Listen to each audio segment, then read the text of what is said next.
Alors, la semaine dernière, on avait vu comment, quand la lumière, elle passait de chaque séphira à chaque séphira, ça provoquait une rupture du Kéli. On avait vu qu'il y avait une rupture de la Malchut aussi, qui était la dernière. On avait expliqué que c'était quand toute la lumière de Yesod allait vers elle. L'explication de ce que nous venons de dire, c'est que les rois se brisèrent, c'est-à-dire que les lumières disparurent en haut, ce qu'on appelle le Silouk Aorot.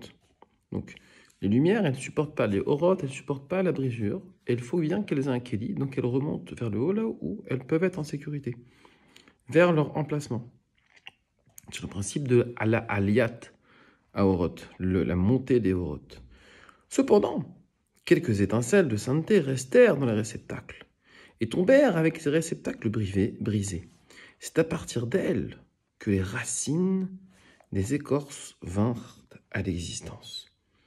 Donc, qu'est-ce que sont les écorces? Il explique ici que les écorces correspondent aux enveloppes qui entourent la sainteté. Donc, en fait, les kélis qui sont brisés, eux, ils n'attirent pas les écorces. C'est pas de la sainteté, c'est de la sainteté qui est brisée, qu'il va falloir reconstruire. Ce qu'il va dire par la suite, c'est que tout le principe des mitzvot et des bonnes actions, c'est de reconstruire ces kélis.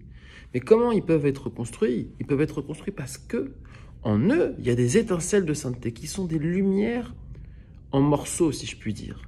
Et ces étincelles de sainteté, elles vont être entourées, elles vont attirer les écorces.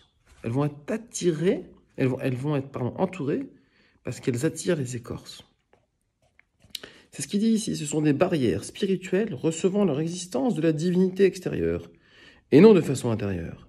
Elles correspondent au règne opposé à la sainteté, et sont donc la racine de l'impureté. Il faut savoir qu'Hachem, pour qui est le libre arbitre, il a toujours créé le pur et l'impur, le kadosh et le contraire. D'accord? Donc ça veut dire quoi? Ça veut dire que finalement, partout où il y aura de la sainteté, il peut y avoir de l'impureté.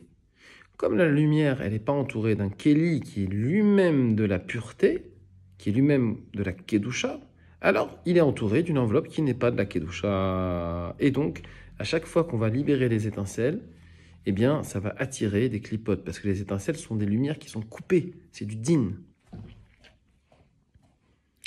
Donc, les écorces vinrent à l'existence, les clipotes, ce qui fait séparation entre la divinité et nous. Ces écorces, comme il dit ici dans le commentaire, elles sont alimentées par la sainteté, mais par l'extérieur de la sainteté. Donc c'est deux circuits parallèles. À partir du moment où il y a les écorces, il y a deux circuits parallèles. Soit on est alimenté par la divinité qui est le interne, soit on est alimenté par les écorces qui est le circuit externe. Bien que la meilleure partie, je continue le texte, fut triée et séparée des déchets pour s'élever, les étincelles de sainteté restèrent en eux. C'est cela qui nous reste à réparer grâce à nos prières et nos bonnes actions, ainsi que grâce à la neshama des tzadikim, car lorsqu'ils quittent ce monde, ils passent dans le monde d'Assia.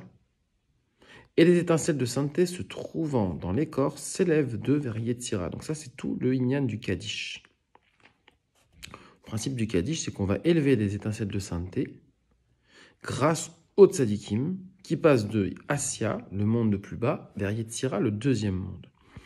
De la même façon, ils les élevèrent de Yetzira vers Bria et de Bria vers la Tzilut. Ainsi, ils font revenir la grande lumière à son emplacement. Ceci constitue le secret des eaux féminines. C'est également le secret des 10 martyrs de l'époque de la destruction du temple. Car les iniquités eurent pour effet la victoire de l'écorce. Il fut impossible d'élever les eaux féminines correspondant à ces étincelles. Le monde fut alors dévasté et ébranlé.